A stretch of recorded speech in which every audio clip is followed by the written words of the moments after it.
بسم اللہ الرحمن الرحیم وبہ نستعین اما بعد۔ میرے بزرگوں، عزیز ساتھیوں، بخاری شریف کا مطالعہ میں کر رہا تھا۔ جلد نمبر 1 میں بہت اچھا واقعہ لکھا ہے اور طبیعت چاہتی تھی کہ اس پر عمل کیا جائے۔ انشاءاللہ میں بھی اس پر عمل کروں گا، آپ حضرات بھی اس پر عمل کریں۔ حضرت سہل بن سعد سعدی رضی اللہ تعالیٰ فرماتے ہیں کہ نبی کریم صلی اللہ علیہ وسلم کی خدمت میں ایک عورت حاضر ہوئی اور عرض کیا کہ یا رسول اللہ، یہ چادر ہے، اس کو قبول فرما لیں، اسے میں نے اپنے ہاتھوں سے ابھی بنا ہے، یعنی ابھی تیار کیا ہے۔ پہلے بنائی ہوتی تھی، چادریں ہاتھوں سے بنتے تھے۔ نبی کریم صلی اللہ علیہ وسلم نے اسے قبول فرما لیا اور اس انداز میں قبول فرمایا، ایسا محسوس ہوتا تھا کہ شاید نبی کو ضرورت ہو۔ بہرکیف وہ عورت چلی گئی۔ نبی کریم صلی اللہ علیہ وسلم گھر سے باہر تشریف لائے۔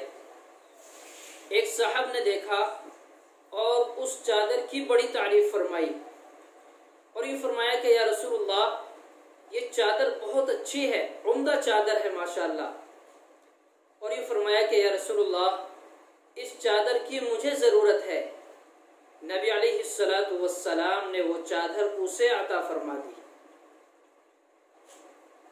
حضرت سہل بن سعد رضی اللہ تعالیٰ فرماتے ہیں کہ میں نے اس صاحب سے یوں کہا کہ آپ نے یہ چادر نبی علیہ السلام سے کیوں مانگ لی، حالانکہ یہ نبی کو پسند آ گئی اور نبی نے اس کو تہمت بنا کر پہن لیا تھا، آپ نے اس کو کیوں مانگا؟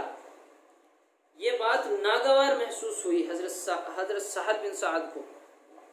وہی فرماتے ہیں کہ میرے دوست، میں نے یہ چادر اوڑھنے کے لیے نہیں لی، شوق میں یہ چادر میں نے نبی علیہ السلام سے طلب نہ کی، میں نے یہ چادر اس لیے لی ہے کہ جب میرا انتقال ہو جائے تو مجھے اسی چادر میں کفنانا، یہ کفن کے طور پر چادر میں نے لی ہے۔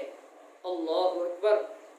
حضرت سہل بن سعد فرماتے ہیں کہ میں نے دیکھا کہ اس شخص کو اسی چادر میں کفنایا گیا۔ یہ صحابہ تھے، کتنا بڑا مقام صحابہ کا ہے۔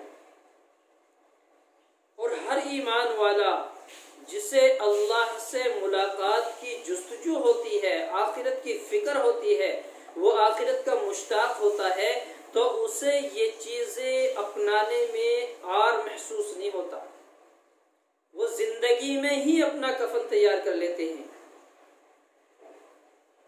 ہمارے یہاں ایک صاحب تھے، مولانا عبد الوہاب صاحب، بڑے اللہ والے، ولی صفت تھے، زندہ جاگتی تصویر میں نے دیکھی، ولی صفت تھے۔ اللہ اکبر۔ کبھی کبھی میرے پاس آ جاتے تھے، ملاقات ہوتی، حضرت کیسے پریشان ہوئے، تو یہ فرماتے تھے طبیعت چاہیے کہ مفتی صاحب سے ملاقات کر لوں۔ اور کبھی کبھی ظہر کی نماز میں تشریف لے آتے، میں حضرت کو اشارہ کرتا، حضرت نماز کے بعد بیٹھ کے قرآن و حدیث سے چند باتیں بیان فرماتے اور بڑی اہم باتیں بیان فرماتے۔ میں ان کے بارے میں یہ بتلانا چاہتا ہوں کہ انہوں نے اپنے انتقال سے پہلے 3 مرتبہ کفن تیار کر کے رکھا۔ پورا سامان، جن چیزوں سے قبر کھودی جا سکتی ہے، تمام چیزیں، لکڑی وغیرہ، جو انسان کے کفن اور دفن میں کام آنے والی چیزیں ہیں، وہ تمام کی تمام خرید کے انہوں نے رکھی۔ ایک مرتبہ ان کی اہلیہ کے کام آ گئی، ایک مرتبہ کسی اور کے کام آ گئی، تیسری مرتبہ جب انہوں نے خریدا تب ان کے وہ چیزیں کام آئی ہیں، کفن کی تمام چیزیں۔ کیسے اللہ والے اپنے کفن کا سامان خود تیار کر کے رکھا۔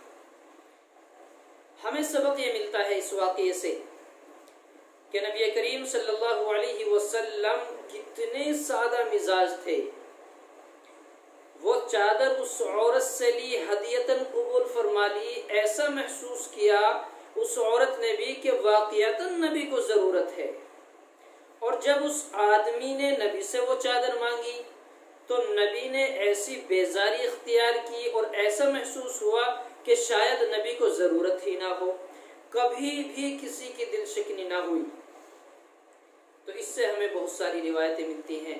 قرآن کریم ہمیں بتاتا ہے وَأَمَّا السَّائِلَ فَلَا تَنْهَرْ، سائل کو نہ جھڑکو، سائل کو نہ بھگاؤ۔